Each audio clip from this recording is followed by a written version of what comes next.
പ്രിയപ്പെട്ട പേരാമ്പ്രക്കാരെ, എന്തൊരു നാടാണിത്! ഈ കേരളത്തിൽ ഇത്ര സ്നേഹത്തോടെ രാഷ്ട്രീയം സംസാരിച്ച മറ്റൊരു മണ്ഡലമില്ല എന്നുള്ളത് പറയട്ടെ. ഇവിടെ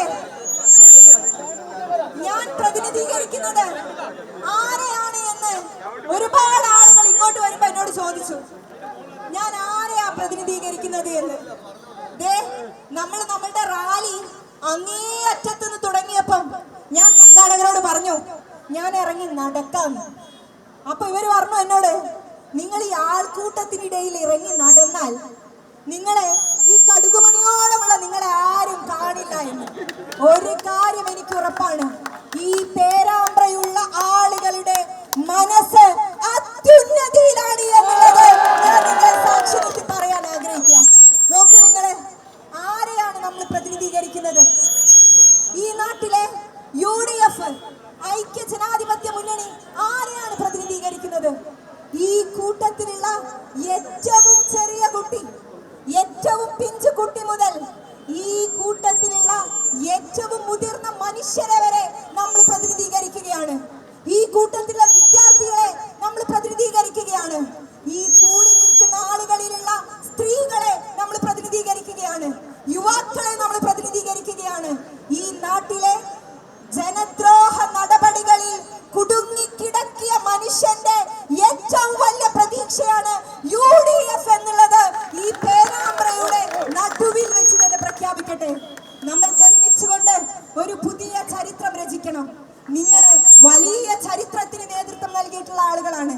പാർലമെന്റിലേക്ക് ഒരു ജനപ്രതിനിധിയെ നിങ്ങൾ സ്വപ്ന തുല്യമായിട്ട് വിജയിപ്പിച്ചയച്ചിട്ടുള്ള മനുഷ്യരാണ് നിങ്ങൾ. ഈ ത്രിതല പഞ്ചായത്ത് തെരഞ്ഞെടുപ്പിൽ ഈ കേരളത്തിലെ ജനമനസ്സിന്റെ ഒപ്പം നിന്നുകൊണ്ട് സംസാരിച്ച മനുഷ്യരാണ്. ഇനി വരാനിരിക്കുന്ന നിയമസഭാ തെരഞ്ഞെടുപ്പിലും നമ്മൾ ആ ജനവിധി ഇതാ ആവർത്തിക്കാൻ പോകുന്നു എന്നുള്ളതിന്റെ തെളിവാണ് ഇവിടെ കൂടിയിട്ടുള്ള ഈ ജനബാഹുല്യം. പറഞ്ഞവസാനിപ്പിക്കുകയാണ്. പലരും തിരക്കിലാണ്. നമുക്കറിയാം, നോമ്പ് തുറക്കാനൊക്കെയുള്ള എത്രയോ ദൂരം നടന്നിട്ടുള്ള ഒരുപാട് മനുഷ്യ സഞ്ചയമാണ് ഇവിടെ ഉള്ളത്. അതുകൊണ്ട് അവസാനിപ്പിക്കുകയാണ്.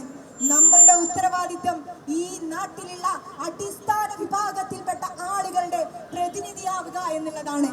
ആ ഉദ്യമം ഏറ്റെടുത്തുകൊണ്ടാണ് UDFിന്റെ നേതാക്കൾ ഇങ്ങോട്ട് പറഞ്ഞയച്ചിട്ടുള്ളത്. ആ ഉത്തരവാദിത്വത്തിന്റെ ഏറ്റവും വലിയ ഉദാഹരണം അത് ഞങ്ങൾ ഏറ്റെടുത്തു എന്നുള്ളതിന്റെ ഉദാഹരണമാണ് ഈ കാണുന്ന ജനങ്ങൾ. ഓരോ മനുഷ്യരും, നിങ്ങൾ ഓരോ മനുഷ്യരും അതിന്റെ ഉദാഹരണമാണ്. നമ്മൾ ജയിക്കും. ഈ പേരാമ്പ്ര UDFിന്റെ മണ്ണാണ് എന്ന് അടിവരയിട്ട് പ്രഖ്യാപിക്കുന്ന തെരഞ്ഞെടുപ്പ് വിധി കാത്തു നിന്നോളൂ എന്ന് മാത്രം പറഞ്ഞുകൊണ്ട് വരാനിരിക്കുന്ന തെരഞ്ഞെടുപ്പിൽ നിങ്ങളുടെ എല്ലാവരുടെയും അകമഴിഞ്ഞ പിന്തുണ ഈ നാട്ടിലെ ഏറ്റവും സാധാരണക്കാരനായിട്ടുള്ള മനുഷ്യന് വേണ്ടിയിട്ട്, ഈ നാട്ടിലെ കണ്ണീര് കുടിക്കുന്ന പാവപ്പെട്ട ഒരുപാട് സ്ത്രീകൾക്ക് വേണ്ടിയിട്ട്, ഈ നാട്ടിലെ വിശന്ന് വലഞ്ഞിട്ട് ഇവിടെ ഇപ്പം പാവപ്പെട്ടവനില്ല എന്ന് പറഞ്ഞിട്ടും നിങ്ങൾ നഗരത്തിൽ ചെന്ന് നോക്കിയാൽ പാവപ്പെട്ട മനുഷ്യരെ കാണാൻ പറ്റും. അവരൊരു പക്ഷെ മിണ്ടുന്നുണ്ടാവില്ല, അവർ രാഷ്ട്രീയം പറയുന്നുണ്ടാവില്ല. അവരുടെ ശബ്ദമായിട്ട് ഈ തെരഞ്ഞെടുപ്പിൽ കേരളത്തിന്റെ നിയമസഭയിലേക്ക് കടന്നു പോകുന്നതിൽ ഈ പേരാമ്പ്ര മണ്ഡലത്തിലുള്ള UDFിന്റെ സ്ഥാനാർത്ഥിയായിട്ടുള്ള എന്നെ വലിയ ഭൂരിപക്ഷത്തിൽ നിങ്ങൾ ജയിപ്പിക്കുമെന്നുള്ളതിൽ തർക്കമില്ല എനിക്ക്. അത് എന്റെ വിശ്വാസമാണ്. നമ്മൾ ഒരുമിച്ചുകൊണ്ട് വരാനിരിക്കുന്ന തെരഞ്ഞെടുപ്പിനെ നേരിടും എന്നുള്ള ശുഭപ്രതീക്ഷയിൽ നിങ്ങളുടെ എല്ലാവരുടെയും പിന്തുണ തേടിക്കൊണ്ട് വാക്കുകൾ ചുരുക്കുന്നു. നന്ദി. ജയ് ഹിന്ദ്.